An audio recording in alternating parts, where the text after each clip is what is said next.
На календаре среда, 4 марта. Вы смотрите итоговый выпуск новостей в прямом эфире и коротко о главных темах дня. Иностранных граждан, зараженных коронавирусом, будут депортировать из России. Также ограничен вывоз из страны некоторых видов медицинских изделий.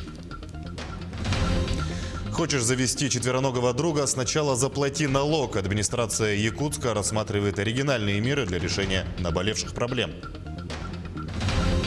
На борьбу с бедностью в Якутии выделят более 20 миллиардов рублей. Расскажем о причинах и особенностях бедности в республике. Россиянам дадут право на получение негосударственной пенсии досрочно. Законопроект прошел второе чтение в Госдуме. Примерить на себя роль журналистов появилась возможность у алданских школьников. Там провели исторический квест о Сталинградской битве. И единство в спорте и мире на земле. В алмазной столице стартовала юбилейная спартакиада среди народных общин.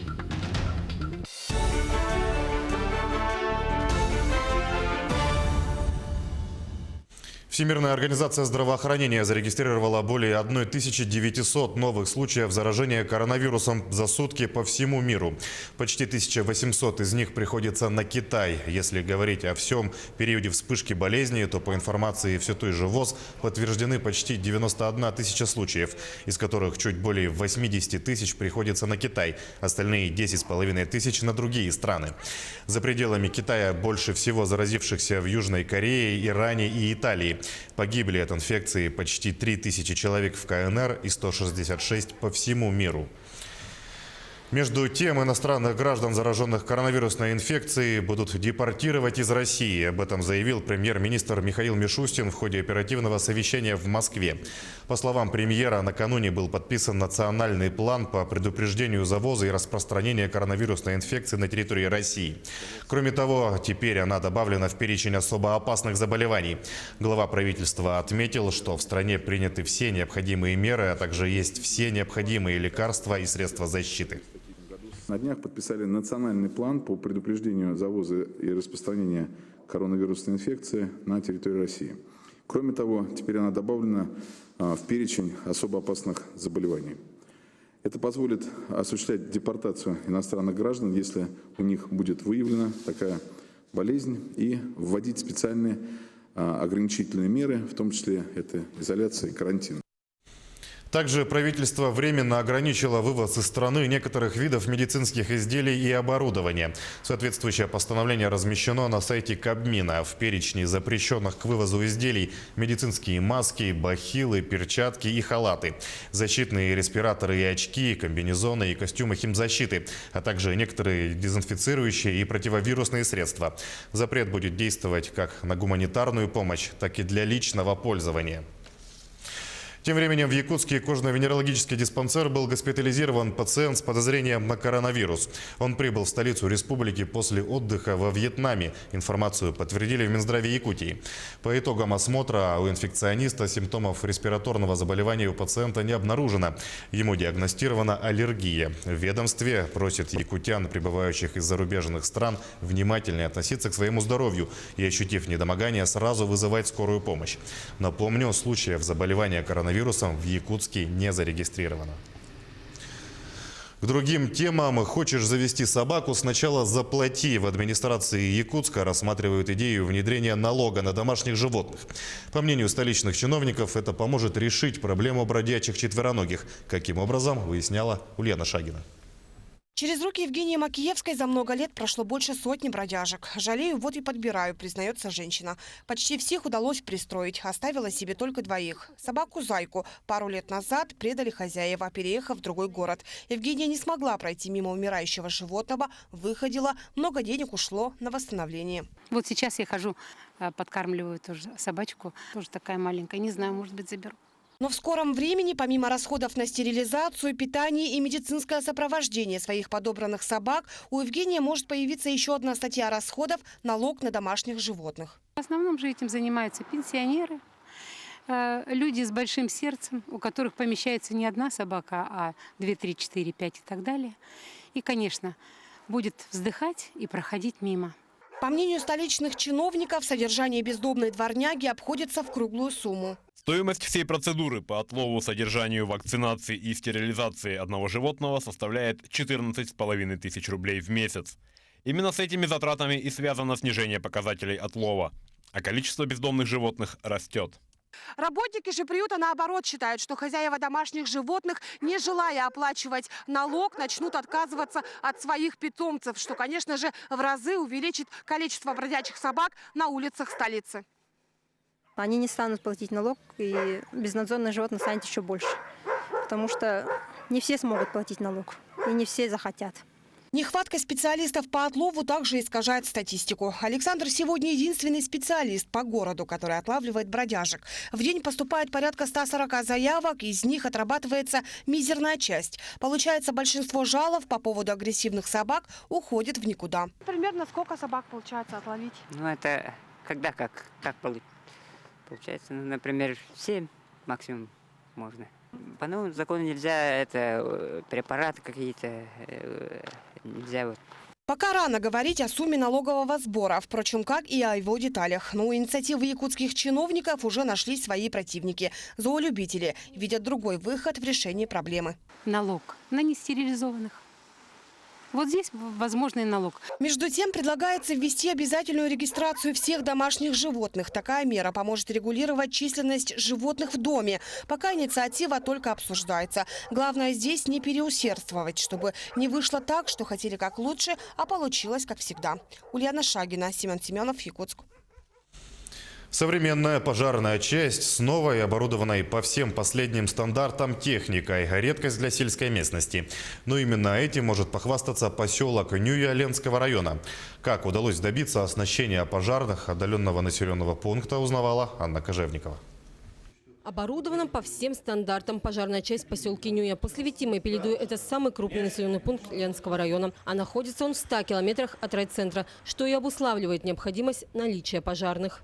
В дежурной смене находится 2 человека – водитель и начальник караула. Вообще пожарная часть создана по охране села Южная Нюя. Но в зимний период мы прикрываем поселок, близлежащий к Турухту и Натору. Помещения для пожарной части долго не могли найти. Размещались в крестьянских хозяйствах, кочевали с места на место. Потом приспособили заброшенные здания гаражей. В соответствующий вид все привели сами сотрудники. Их старания высоко оценило высшее руководство и удостоило вознаграждением новой современной пожарной машиной. Где-то есть разгильдяйство, но только не у нас. А нужно водовозки. Пожаров на территории поселка стало меньше, говорит руководитель. Большую роль играет профилактическая деятельность. Инструктор есть в должности, который занимается профилактикой пожара. Конечно, не проходит бесследно наше посещение, памятки выручаем. Ну и в этом плане, да, как бы народ понимает. Ну, есть, которые, конечно, и не понимают. Люди приходят, заходишь, вот что вы к нам тут пришли, да, ну, как-то стараешься объяснить. И, ну, так скажем, бывают эксцессы, но основная масса все-таки понимает, что это безопасность личная каждого. Сам Сергей Сергеев служит в пожарной части 26 лет, а начальником был назначен с 2006 года. Под его руководством находится 10 человек, всегда готовых прийти на помощь. С такими борцами с огнем Нюи не страшно. Анна Кожевникова, Виталий Андреев, Ленск. На борьбу с бедностью в Якутии в этом году направят более 20 миллиардов. Показатели уровня бедности власти намерены сократить с нынешних 18,2% до 16,1%. О причинах и особенностях бедности в Якутии расскажет Полина Долинская. Из послания президента Российской Федерации Владимира Путина Федеральному собранию.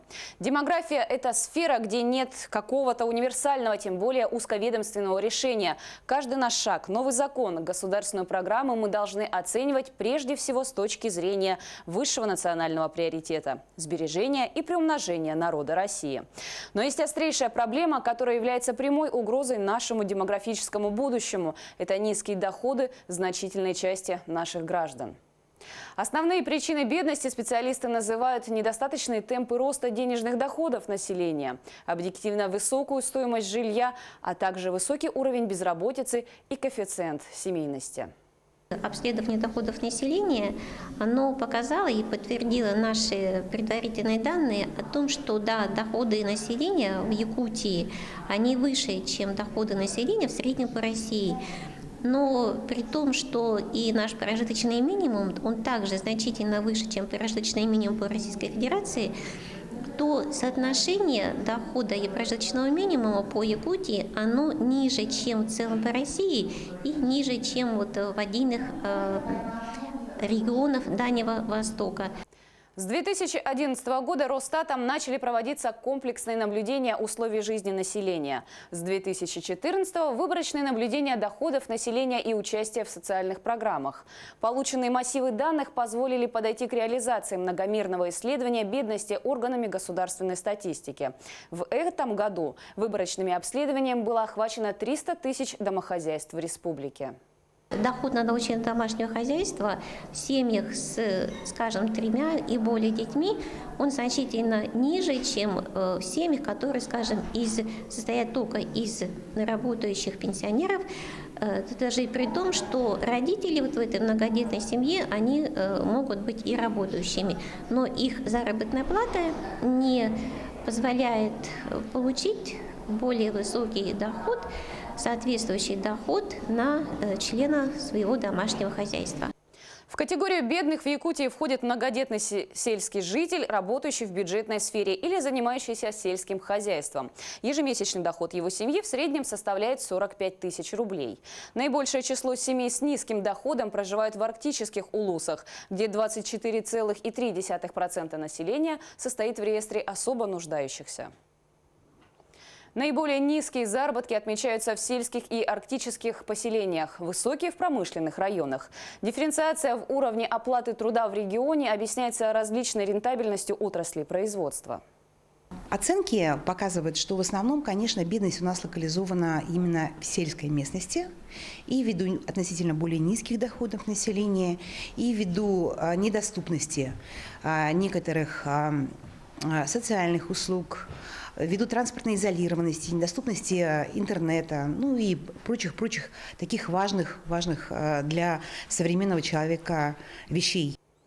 Еще одна, но, пожалуй, положительная особенность жителей Якутии в том, что, несмотря на высокие значения немонетарных оценок бедности, около 90% респондентов или довольны своей жизнью, или считают ее текущий уровень в целом приемлемым. Однако власти этим не успокаиваются, считая, что именно эта социальная группа должна стать приоритетной при выработке мер по борьбе с бедностью.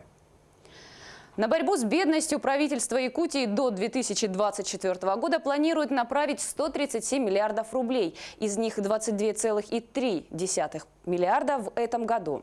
Мера, по мнению региональных властей, позволит сократить за 4 года число бедных в республике вдвое. Кроме оказания адресной финансовой помощи многодетным семьям, правительство продолжит реализацию проектов «Местные кадры в промышленность», «Занятость на селе», а также планируется создать 10 тысяч новых рабочих мест в несырьевом секторе экономики и 20 тысяч в промышленных предприятиях. Решить проблему бедности смогут субсидии многодетным семьям на строительство собственного жилья, помощь в получении высшего образования детей, северный проезд 1 раз в 2 года, материнский капитал. Как считают эксперты в регионе, назрела необходимость пересмотра потребительской корзины, и изменения будут учтены при формировании главного финансового документа Якутии на 2021 год. А сейчас короткая реклама, и вот о чем мы расскажем далее. Россиянам дадут право на получение негосударственной пенсии досрочно. Законопроект прошел 2-е чтение в Госдуме. Примерить на себя роль журналистов появилась возможность у алданских школьников. Там провели исторический квест о Сталинградской битве. И единство в спорте и мире на земле. В алмазной столице стартовала юбилейная спартакиада среди народных общин. Продолжаем выпуск. Соцгарантии педагогических работников, их право на компенсацию услуг ЖКХ и оплаты жилья в сельской местности теперь распространяются и на руководителей образовательных учреждений. Также на руководителей распространяется ежегодный основной удлиненный оплачиваемый отпуск и досрочное назначение страховой пенсии по старости. Соответствующий закон подписал президент Владимир Путин. Напомним, такое предложение было озвучено якутской делегацией в прошлом году на традиционной встрече председателя Совфеда Валентина Матвиенко с тружениками социальной сферы. Вместе с тем, льготные категории россиян, например, северяне, педагоги, врачи, многодетные матери предпенсионного возраста, смогут получить негосударственную пенсию досрочно. Законопроект, предусматривающий такие условия, уже прошел второе чтение в Госдуме. Согласно ему, женщины смогут начать получать выплаты в возрасте 55 лет, а мужчины с 60, то есть на 5 лет раньше наступления пенсионного возраста для страховых пенсий. Принятие такого законопроекта улучшит благосостояние людей предпенсионного возраста, уверен председатель Госдумы Вячеслав Володин. Кстати, при недостаточно большой сумме накоплений выплату из негосударственных пенсионных фондов можно получить единовременно, целиком.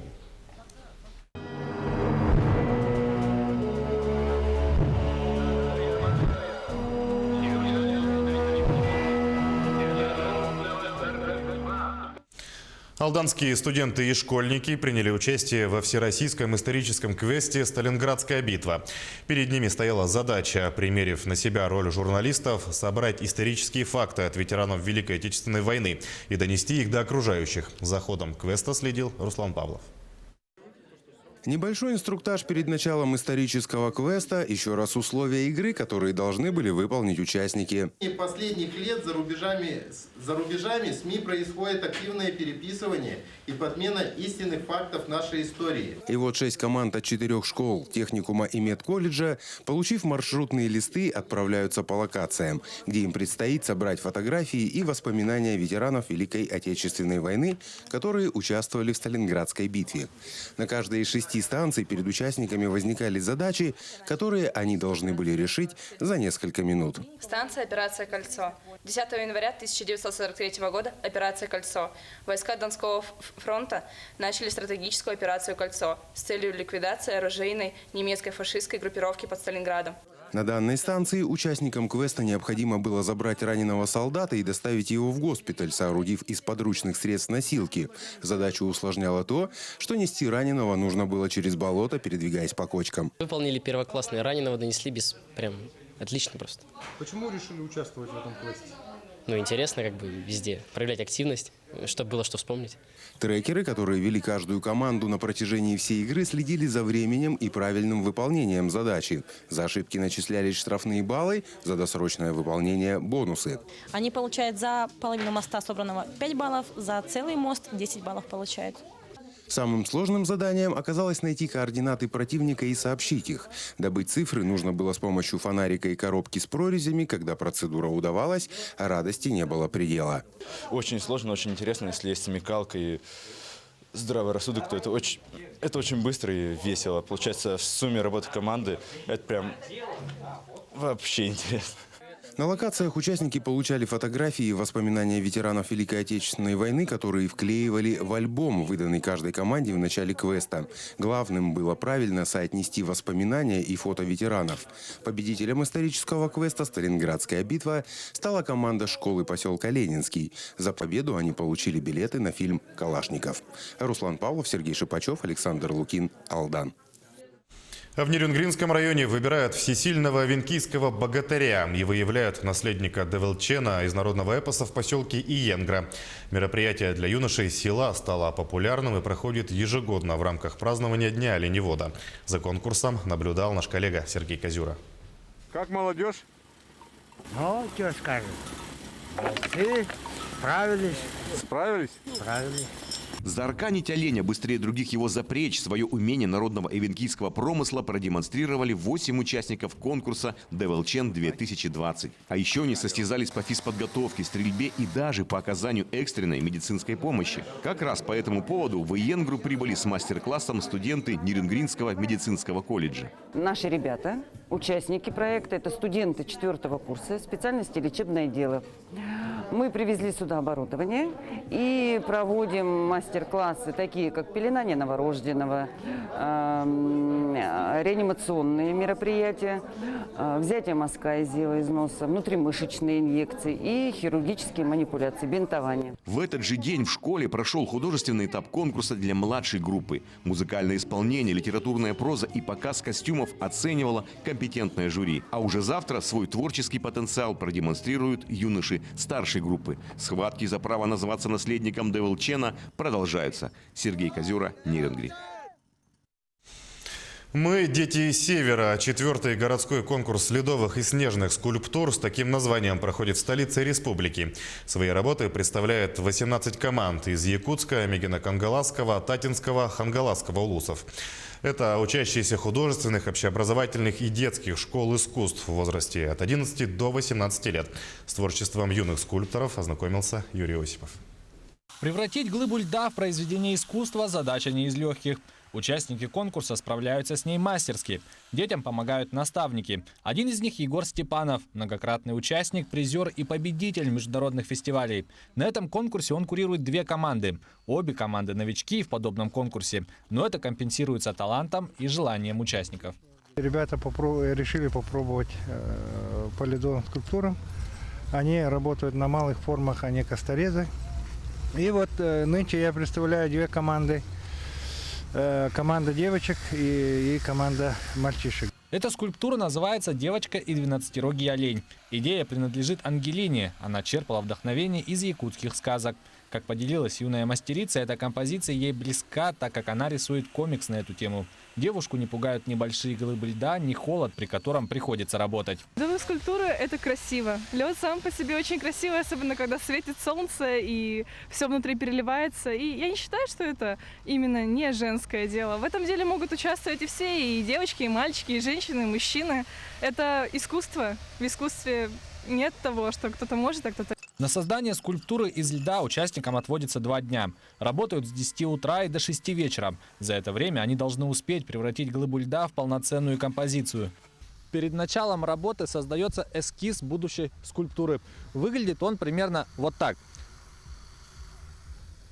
Уже по этому эскизу начинается грубая обработка глыбы льда. Этим занимается руководитель команды.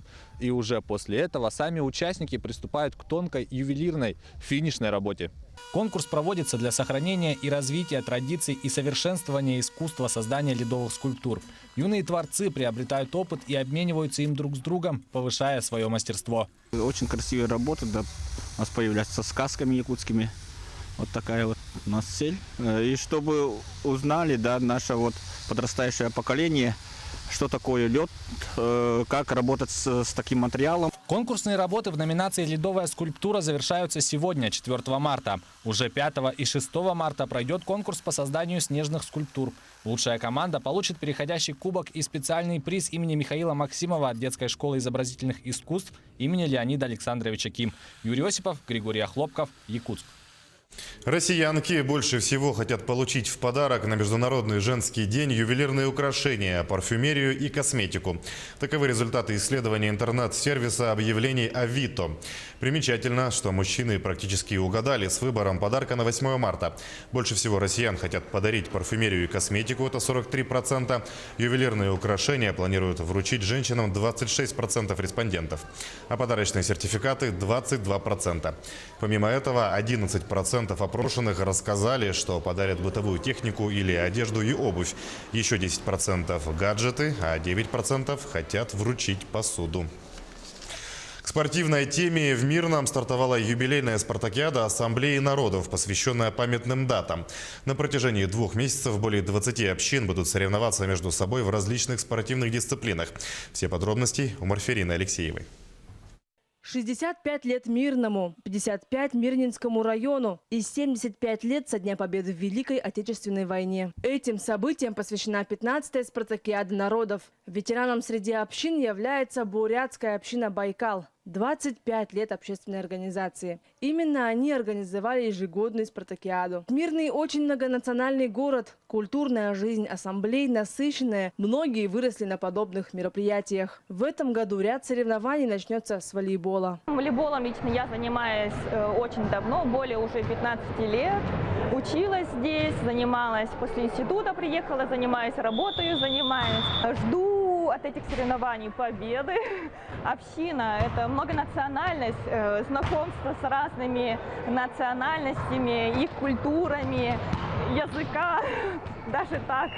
Собралось более 20 общин. Это казахская, киргизская, корейская, молдавская, татаро-башкирская, тувинская, бурятская, узбекская, хакасская, иванькийская, якутская. И это лишь часть общин. Горожане любят национальные мероприятия. Есть возможность познакомиться с культурой братских народов. Ассамблея пропагандирует лучшие традиции интернационализма, братской дружбы между народами.